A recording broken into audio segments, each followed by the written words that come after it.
Oh yeah, then one person. All right, perfect. All right. So, okay, here we go today. We're going to take a few notes. Then the goal today is to practice some geometry proofs. Because again, remember, we're not going to be reviewing today. I said we're going to be potentially reviewing next week because the test is next week for us. Because I think we're not ready to do geometry proofs yet, algebra-based proofs. So I want to make sure you guys get to see that today. The goal today is to go through some more properties of things we've already discussed. Like, think about this. We've already talked about rulers. We measured. We've talked about how to add segments together. That was on part of our Chapter 1 test. But we put postulate numbers on. Postulate 2.8, 2.9. We talked about, on Theorem 2.2, we talked about reflexive, transitive, symmetric, in no particular order. Yesterday, we introduced 2.10, 2.11. We talked about what protractors are, how you can measure with them. We talked about how to add angles together. And then the third theorem, 2.3, we talked about you could add angles to make 180 degrees. So let's do a quick review of that today. I want to review those basic postulates we introduced yesterday and then theorem. Because just to go through it, because if you were gone yesterday or you weren't quite paying attention, we did introduce new numbers, right?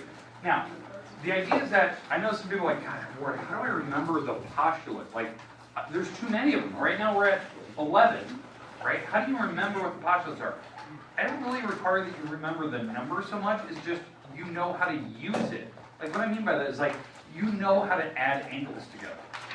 Okay, because that's angle addition, right? That was postulate 211.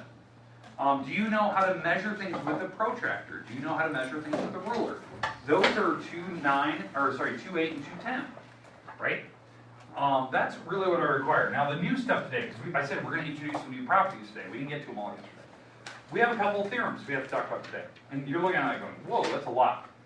It's just recovering, like, we talked about perpendicular. We talked about reflexive, transitive, symmetric, but we apply them to angles now.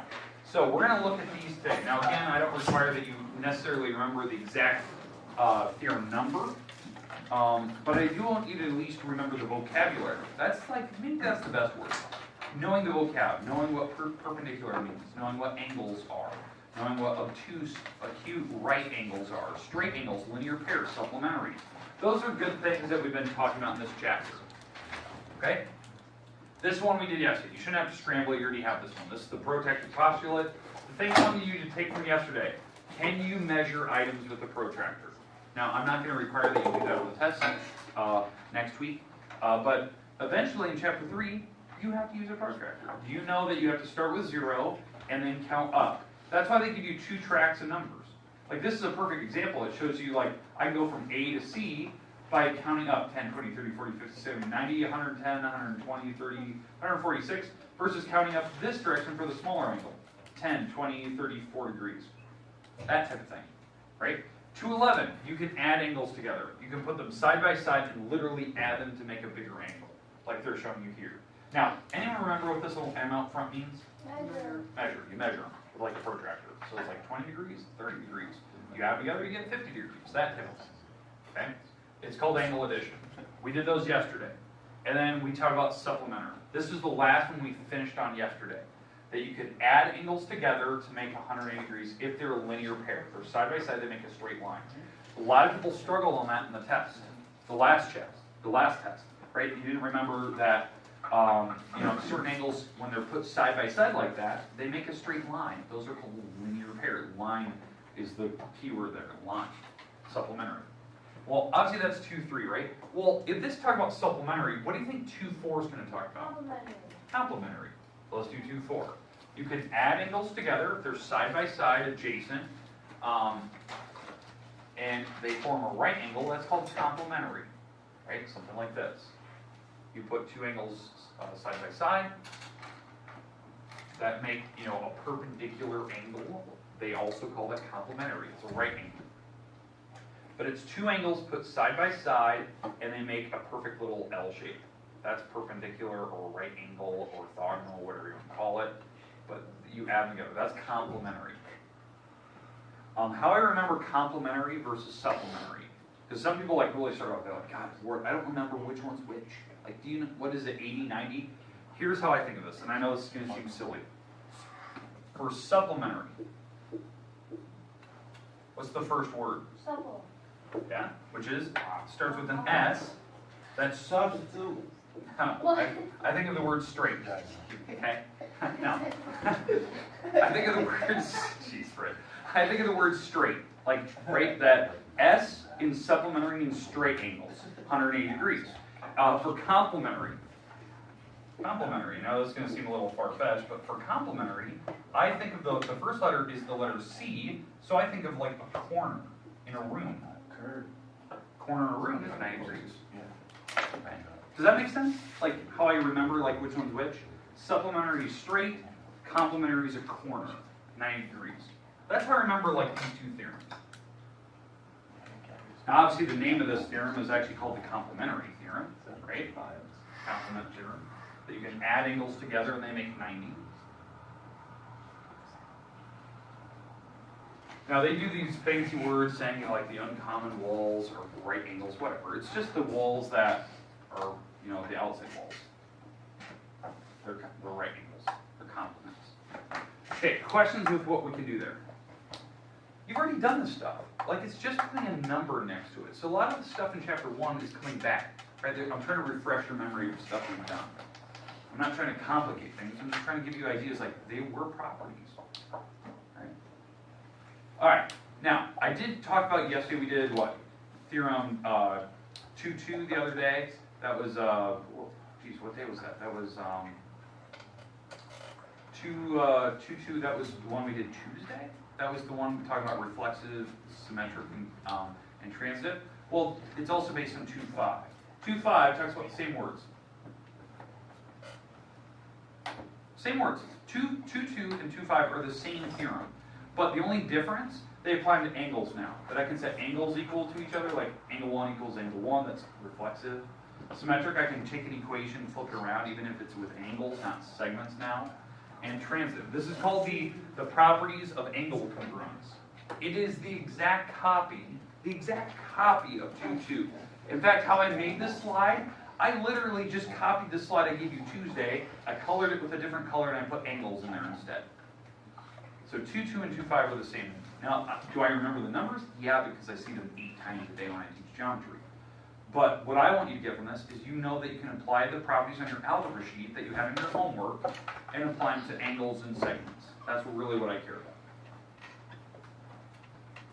The book has all these theorem numbers, blah, blah, blah, blah, blah.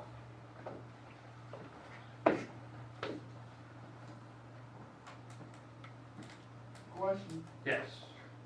So,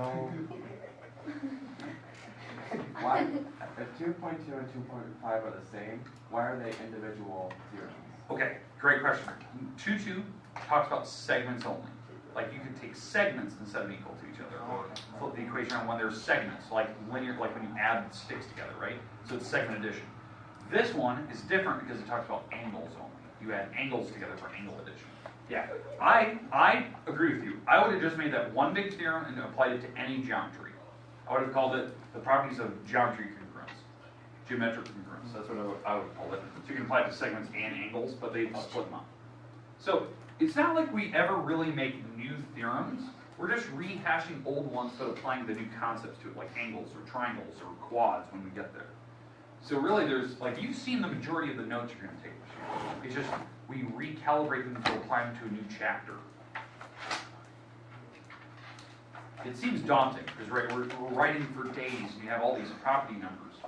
It's just, I want you to get familiar with what they do, what they say. I really don't remember the numbers so much. I remember what the words were, like complementary, supplementary, angle addition, segment addition. All right, but again, you're allowed to apply these to any angles, right? So if I have a bunch of angles on a picture, I can magically apply these properties to them.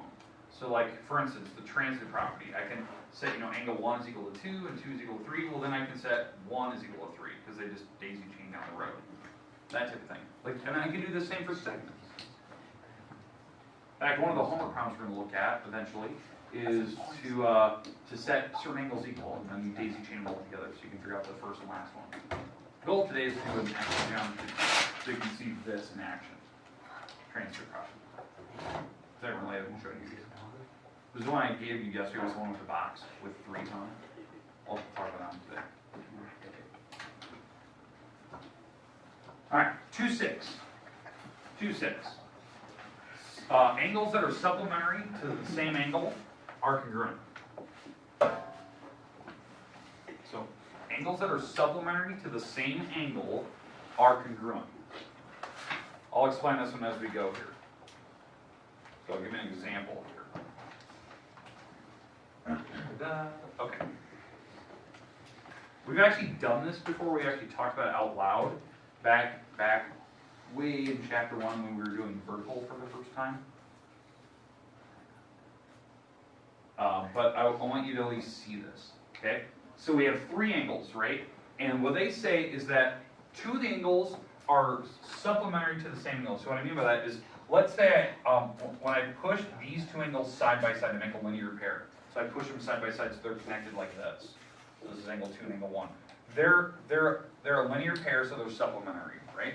So 2 and 1 are supplementary. Well, when I pushed these 2 together, they were also a linear pair. So here's angle 2, here's angle 3. They made a straight line, so they're supplementary, right? Well, what this theorem is saying is that when you have 2 different angles, that when you push them with another one, that they make them supplementary with the same angle. Both of these angles are supplements with 2. These 2 angles have to be the same angle. They have to be congruent to each other. Like for instance, somebody give me a small number. 42. 4. Okay, I'm going to go 42. That works. Okay, so let's say this is 42 degrees. Well, if this angle right here is a 138, because it makes 180 degrees with these when you add these 2 together, right? And this one is a 138 because it's also supplementary with angle 2. Then these 2 angles are the same angle. Do you agree with that? That 138 is equal to 138? Yeah. That's what this one's saying. That when you know that they make straight lines with multiple angles, they're the same. Like here's the example. If I have a big X shape, so a big X, and I don't even care what this angle is, let's call it 50. These 2 angles have to be the same angle. That's what it's saying. The angles are crossing each other. Because what are those angles called? Vertical. Vertical. They're equal because of that fact that I'm showing you right here. That they make 180 degrees with the 50. So this has to be 130 because it makes 180 without, and this one also has to be 130 because it also makes 180 degrees with the 50. And they happen to be the same angle. That's what this one is saying. It is your first intro to why verticals work. Why I told you the little funnel system, like angles across from each other, have to be the same angle. It's because of this one. Now I think you can pretty much figure out what the next theorem is going to be. Okay. By the way, this one does have a name. I think it's called the supplemental theorem. So it's a supplement theorem. It's the congruent supplement theorem. I call it the supplement theorem part 2. We already had a supplement theorem earlier. That was what, 2.4? Sorry, 2.3. 2.3. That was the one we did earlier. That was supplement. So the next one, 2.7, that's obviously the complement theorem. Oops, sorry, they didn't even need that still. Okay, 2.7 is a complement theorem. Angles that are complementary to the same angle are congruent. So if you have a bunch of angles that add to make 90, certain ones are the same angle, right? So for instance, when I put 4 and 5 together, they make 90 degrees. And when I put 5 and 6 together, they make 90 degrees. Well, that means if 5 and 6 and 4 and 5 both make 90, that means 4 and 6 have to be the same angle. Because no matter what 5 was, 5 didn't change when I added these 2 together, and when I added these 2 together, 5 didn't change, so these 2 had to be the same angle. So let's call this like 40 degrees, then both of these had to be 50s. Because if both of them add to make 90, they have to be the same angle. It's not really vertical, it's just common sense.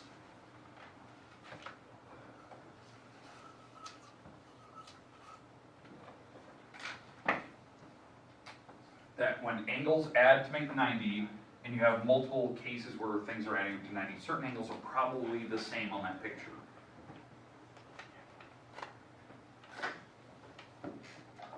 So complements of congruent angles are congruent. Now, this is obviously called the complement theorem, part 2. That's what I usually call it, because it follows from theorem 2.4. 2.4 talks about complementary angles.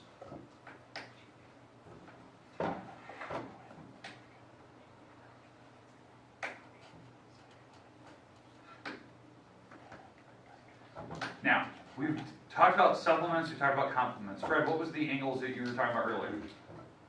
What was the word that you said earlier? No. Wow. Vertical? Vertical. That's the next one. Because obviously we've been talking about complements and supplements. We can't do this type of stuff unless we had vertical angles. Vertical angles are a big part of math, right? We've done that in chapter 1. That is your next theorem. That's 2.8. Is everyone good with this one now? Yeah. Some people are still writing. I'll let it go just for a few seconds. I know some people are still scrambling.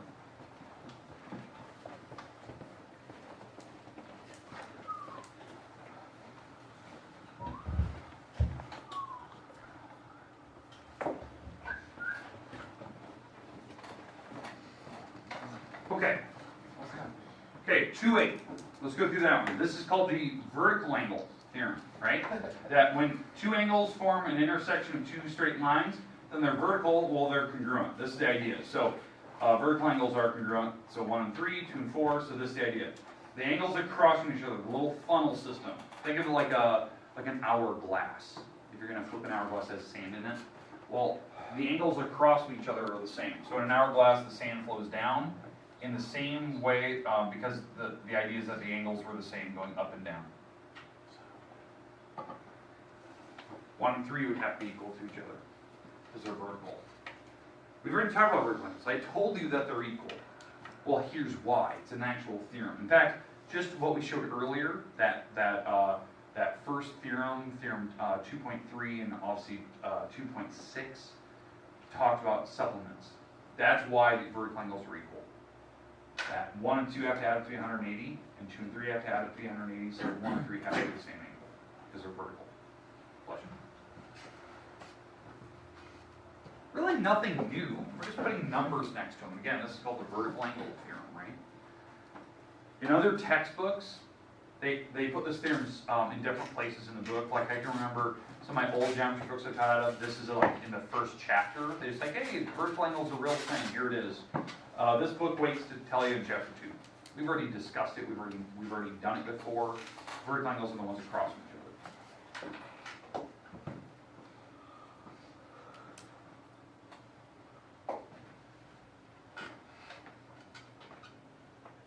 All right, now, as I said before, we have some new theorems coming up. Okay, obviously we've been doing 2, 4, 2, 5, 2, 6, 2, 7, 2, 8.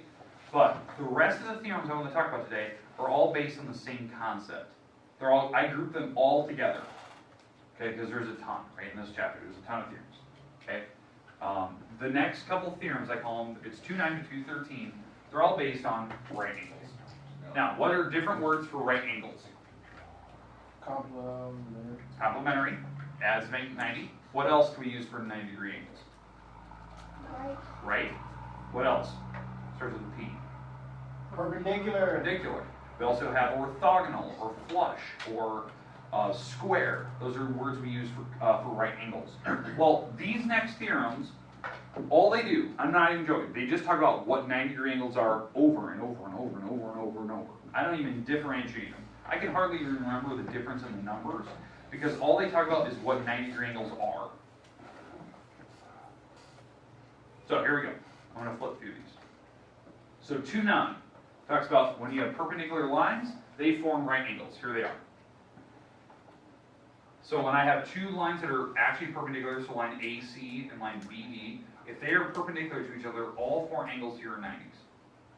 And the reason why, if they're perpendicular, well, obviously the definition of perpendicular means 90. Well, I can transfer these numbers around. I can transfer, if this is 90, I can transfer it across to the vertical. And then these two have to add up to be 180, so this would be 90, because 90 plus 90 makes 180, and then that would transfer. So yeah, they're all four 90s. There's, if you think about it, I think there's 4 states in the U.S. that meet at perfect perpendicular lines. The 4 corner states, right? And there's like Arizona, Colorado, New Mexico. Okay, you have the 4 corners. They meet at a perfect perpendicular line. The only states that do that. You can technically lay in 4 states at once. You just lay them right on that T intersection.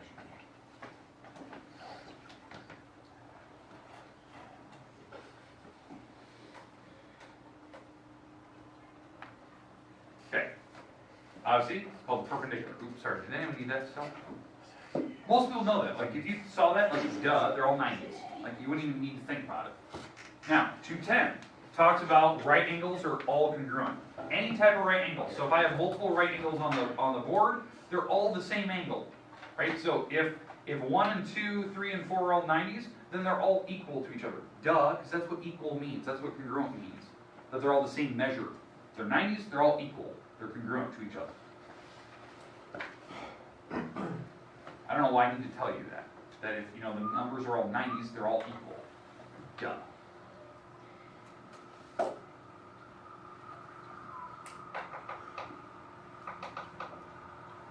That's what the little symbol means. It means congruent. We good? Yeah. Okay.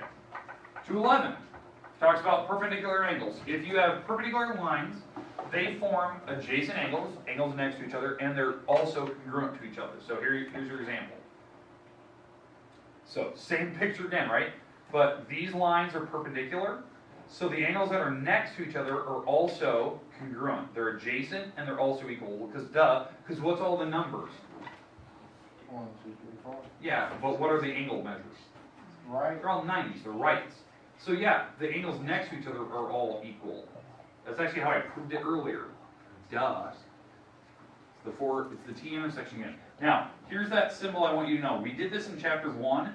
The upside down T symbol. This means perpendicular. It means that you have a perfect T intersection where you have 90-degree angles. That's what that little symbol means. So then you can say that all the angles are the same.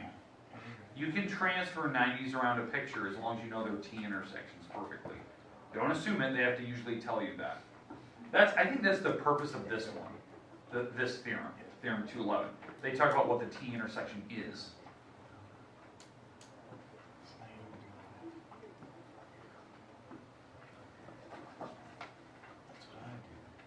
Okay, 212. Again, I said they're all about perpendicular. So the next one, two angles are congruent and they're adjacent to each other, or they're supplementary. So they're adjacent, supplementary, they're next to each other, they make 180 degrees, and you know that they're equal. They have to be right angles, because here's the idea. If I put two angles side by side, right? So 5 and 6, let's say I slid them into a spot where they're side by side, they're supplementary, and we knew that 5 and 6 were the same angle, they both have to be 90s. Because duh, here's how I prove this. If this is x and this is x, we know they're the same measure, and when I put them together, they're supplementary, right? That means supplementary means straight, so when I add them together, they make 180 degrees. Here's how you know that they both make 90. This makes two x's, because I do the multiplicative property of equality. I can add the 1 and 1 together to make two x's. And I can divide both sides by 2 by the division property of equality, and 180 divided by 2 is 90. Each angle is 90. That's actually the proof of why it works. Now, obviously, I skipped a ton of steps there, because I didn't, factor out the x, I didn't show reciprocal, I didn't show the inverse property, the multiplicative identity, but I'm telling you that the x will be 90 if I do the shortcuts. Stuff you guys learn now for the class. But that's why this one works. So if they're the same angle and you know that they're supplementary, they have to be 90s. This one will actually come up later, like in chapter 4, when we start talking about quads. We'll talk about this one a little bit, like when angles are next to each other. Last theorem, obviously talking about perpendicular, two congruent angles that form a linear pair. They're also right angles, duh, here's your idea. So if they're side by side, they're actually connected as a linear pair, that means supplementary again. Well, then they both have to be 90s. That was the idea that I showed you earlier. Just so if they're the same angle and they're next to each other, yeah, they're 90 degrees. As long as you have a straight angle on the bottom, supplementary, linear pair. Now, do you agree that all those theorems I just told you were just about right angles now? I can't even differentiate them. I just think about, okay, what does 90 mean? It means perpendicular, orthogonal, right, whatever you want to call it, complementary.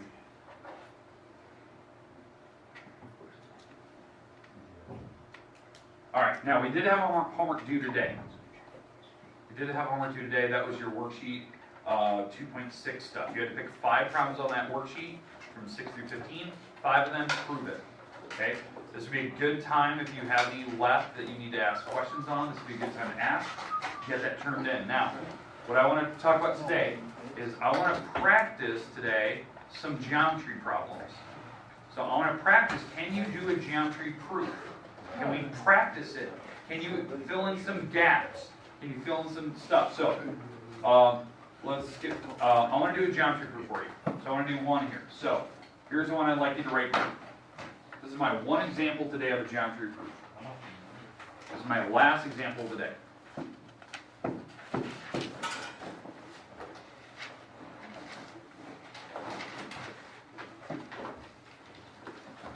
I want to prove that the first line it started with, WY, is equal to the last line, WX. That's what I want to prove. I want to prove that those two walls are the same. This is the part I'm trying to prove. Then this, prove this. But I know this stuff. This is what I'm given. That's what I want to show you. So it's doing a basic geometry proof. How do you always start geometry proof? Know what you give. Right, what you're given. All right, so line number one on this proof. Line number one. I need to write down what I'm given. I'm given that WY, the measurement of that, is equal to, or is congruent to YZ. Because what are the numbers here? WY and YZ, what are the numbers? 3. 3, so these are 3 inches. Okay, they gave you that from the picture even. Okay, the other thing that they gave me that YZ, the actual length, the stick, the picture, is equal to XZ, fair enough. And they gave me, what's the other one? XZ is congruent to WX. WX. Okay, these are all my givens. That's line number one. That's a lot of givens. Okay, the first line's a little bit different. They left the bars off because they were talking about the measure. I measured it. They're 3 inches. And then they daisy chain these together. Well, line number two, I'm going to rewrite what these mean. So in line number two, I'm going to rewrite that if, WY and YZ are equal because they're 3 inches, and YZ and XZ are the same, that means YZ, if I measure it, that measurement is equal to XZ. That measurement's the same. And XZ's measurement is equal to WX. Because these numbers are all 3 inches. Because I can transfer the number. This 3 would go to here. This 3 would go to here. They just transfer down. Y to XZ, XZ to WX, so the 3 gets transferred around. And again, why I'm doing that, that is the definition of congruent. That's what congruent means. They're equal in size, shape, and measure. So I transfer the 3 around the picture. And so that means on line number 3, now that I know that all the walls are 3 inches, that means on line number 3 that WX, that final wall that I ended with, the measurement of it, is equal to the measurement of the first wall, WY. Because what number are they both? 3. 3 inches, okay? They're both 3 inches. Again, the reason why, this is the transitive property, that the first and last item are equal. The WY that I started with is equal eventually to the WX by measurement. And if they have the same measure, then line number 4, WX, the stick, is congruent to WY, the stick. And the reason why, that is the definition of congruent again. That congruent means they're the equal in size, shape, measure. Well, we just proved that they're both 3 inches. So yeah, duh, they're equal. And that's what I was trying to prove. Most people look at it and go, well, that's easy. Yeah, geometry proofs are easy. You know where to start, where to end. That one was common sense. You just strung the 3 along the picture until you got to the first and last stick. You just had to remember the properties. Knowing that I could do transitive, knowing that I could write definition of congruent. I didn't need to put theorem numbers down. I know that I could have, instead of writing transitive, I could have wrote theorem 2.2. I didn't need to write that. I just wrote transitive because it's a property we have. So don't ever stress like, oh my gosh, I don't know the theorem numbers. Just write down the word. It was transitive. Oh, it's perpendicular. It's complementary. It's supplementary. It's a linear pair. Something like that. So don't stress yourself out. Okay, the goals this weekend, what I would like you to try, and I mean literally try. I'm not even gonna resort to grading this fully. I would like you to try some geometry proofs. Try.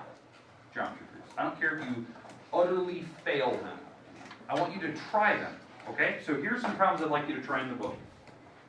Now, does everyone have that? Okay, can I erase that? That?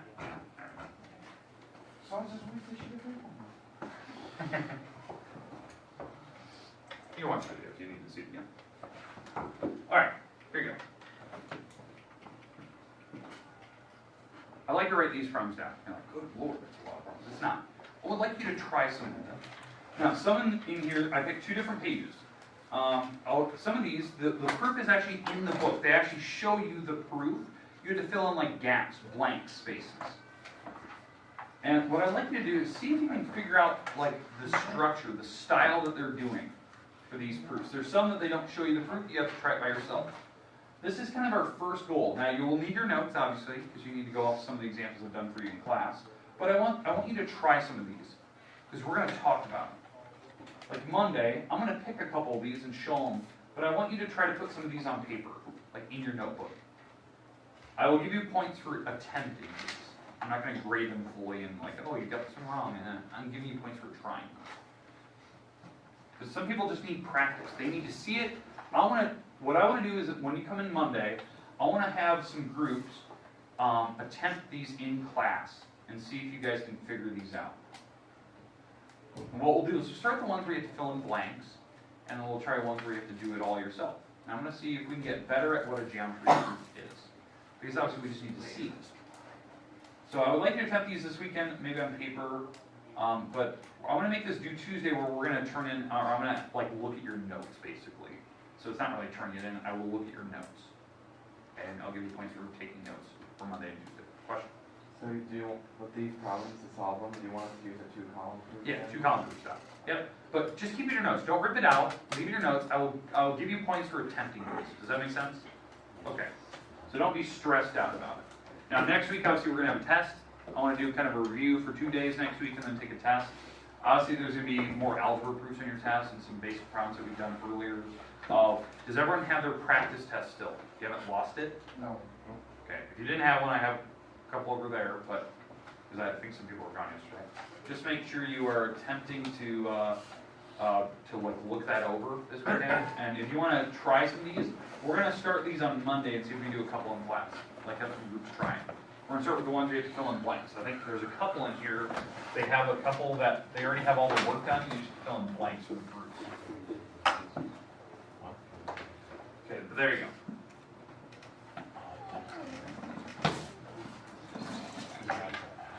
Okay, we're done for the day. Pretty nice, pretty easy. If you haven't turned in a worksheet, 2.6 stuff, turn that in.